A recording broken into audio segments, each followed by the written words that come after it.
Makanan yang disukai para wali Allah tidaklah sama dengan makanan yang disukai orang-orang awam. Bila umumnya kebanyakan manusia menyukai makanan karena rasa lezatnya yang sesuai selera, maka tidak demikian dengan wali Allah.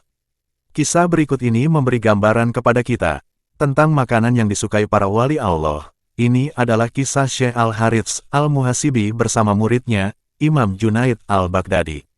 Beliau adalah seorang ulama rujukan para ahli tasawuf.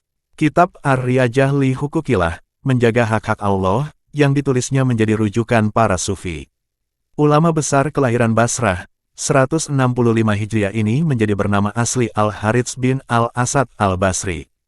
Julukannya Abu Abdillah, diberi gelar Al-Muhasibi, yang selalu mengintrospeksi dirinya, karena sikapnya yang selalu introspeksi diri. Kisah ini terjadi ketika Syekh Al-Harits Al-Muhasibi telah tinggal di kota Baghdad. Beliau hijrah ke Baghdad semula untuk menuntut ilmu agama. Namun kemudian tinggal selamanya hingga wafatnya pada tahun 243 Hijriah. Ketika itu, Syekh Al-Harits Al-Muhasibi mengunjungi muridnya, Junaid Al-Baghdadi. Aku lihat ketika itu dia dalam kondisi lapar, cerita Imam Junaid Al-Baghdadi. Bolehkah aku siapkan makan untuk tuan? Tanya Imam Junaid meminta izin kepada gurunya tersebut. Silakan, jawab Syekh Harits. Imam Junaid kemudian menyiapkan makanan untuk menjamu gurunya. Dia mengambil dari tempat penyimpanan makanan. Makanan itu adalah pemberian orang yang menggelar jamuan makan malam pada acara perkawinan. Tentu saja, makanan lezat. Ku ambil makanan tersebut dan kuhidangkan ke hadapan Harits, cerita Imam Junaid. Namun, suatu peristiwa aneh tiba-tiba terjadi. Tiba-tiba saja tangan Syekh Harits Al-Muhasibi mengejang. Dia tidak mampu menggerakkan tangannya untuk menyuap makanan. Sempat dia menyuap sesuap makanan tersebut.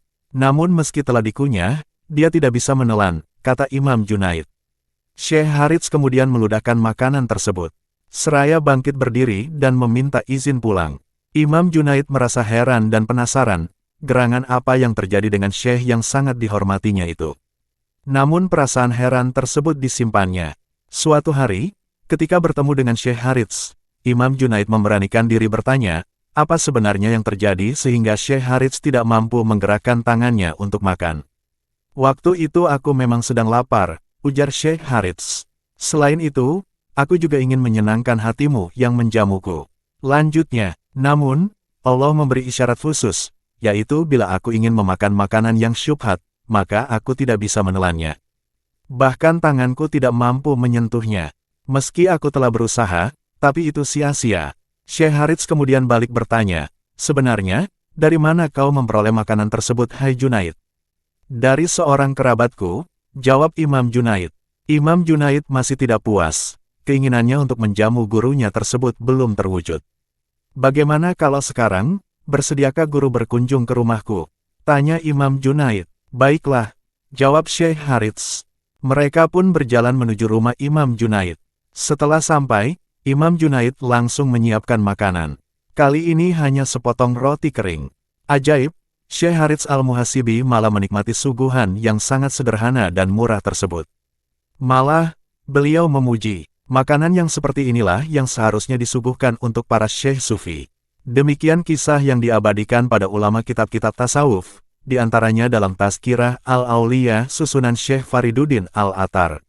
Ada pula kisah lain. Seorang ulama sufi di Martapura, bila berhadapan dengan orang banyak beliau turut ikut menikmati suguhan. Namun ketika pulang dan berada di rumah, makanan yang tidak jelas kehalalannya akan dimuntahkannya kembali.